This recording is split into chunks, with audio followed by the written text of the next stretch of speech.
A BBC Panorama investigation into the rise of online abuse against women has revealed how social media companies are using algorithms to promote misogynistic hate and failing to act when it's reported.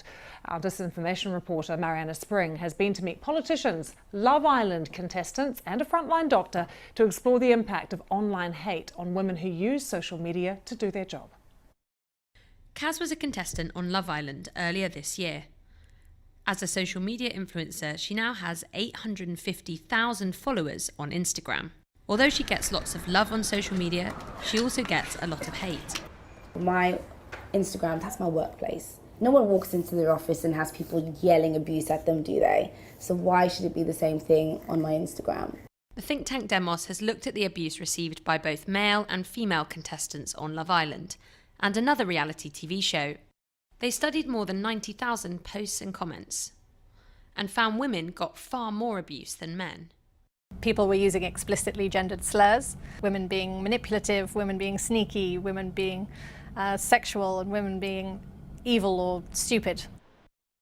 Politicians are also targeted, with some female MPs saying they constantly receive violent and sexualised abuse online.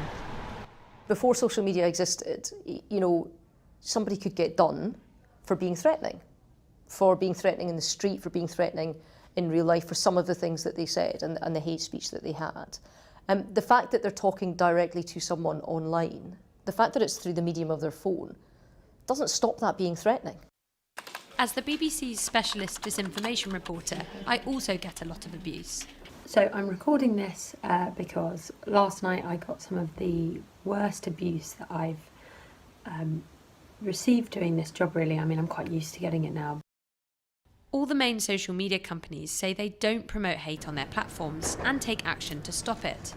To test this, Panorama set up a fake profile of a man who'd already shown some hostility to women on his profile and found Facebook and Instagram recommended him more and more anti-women content, some involving sexual violence. This profile, if it were a real person, would have been brought into a hateful community full of misogynistic content very, very quickly within 2 weeks. Facebook, which also owns Instagram, says it tries not to recommend content that breaks its rules and is improving its technology to find and remove abuse more quickly. They've just announced new measures to tackle sexualised hate targeting journalists, politicians and celebrities. It comes at a time when women are increasingly standing up against hate and violence, both online and in the real world.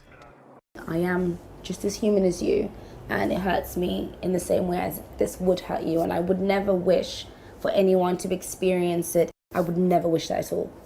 Mariana Spring, BBC News.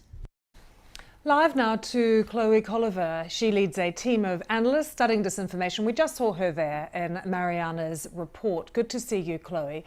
Can you firstly give us your view and through your research as to why it is that women receive so much more of this kind of hate online than men? Thanks for having me. I think we have to take a step back and see that social media didn't create misogyny, but what it's done is it's hypercharged existing trends that disproportionately target women. Women have always been the victims and targets of violence and hate, and these platforms and services have been designed and built in such a way that the online experience exacerbates and makes that experience worse for women who were already receiving this kind of attention offline. So, Chloe, what policies do social media companies have in place right now to try and counter this and get a grip of this? Most of the major companies, so Facebook, Twitter, Microsoft, Google, will have policies on hate speech, on targeted abuse, and on threats. But the problem isn't necessarily in the wording of the policies, it's really in the enforcement gap.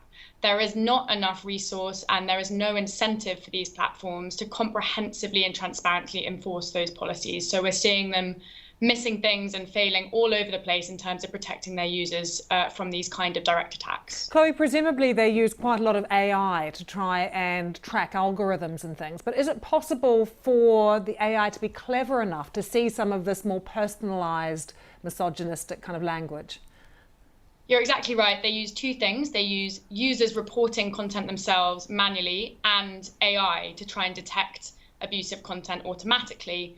From our own research, we've seen how difficult it is to use machine learning and artificial intelligence to try to detect harassment and abuse, because it is such a personalized form of harm to the individual being targeted. So there is no real transparency on how they're training their AI, how effective it is, what it's missing, or what it might be wrongly detecting as harassment and abuse as well. And do you believe, Chloe, that these online platforms have an incentive to deal with this, genuine will and desire to improve this?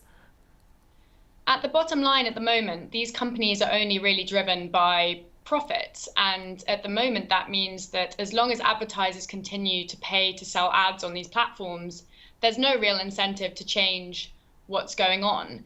So we really need to see regulators, democratic governments step up and provide incentives that mean that companies have to put safety first rather than profits. And that's what the UK government looks set to do with the new online safety bill that's currently being debated across Parliament.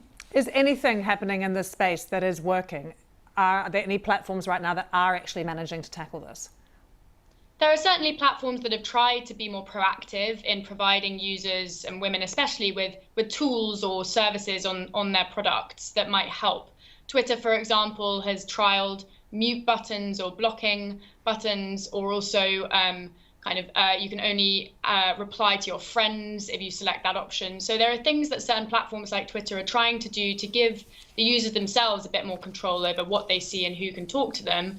But that always puts the onus back on the victim. So the problem here is we need to find solutions that don't rely on the victim to be making the problem better for themselves. Really interesting to talk to you, Chloe. Thanks so much for joining us.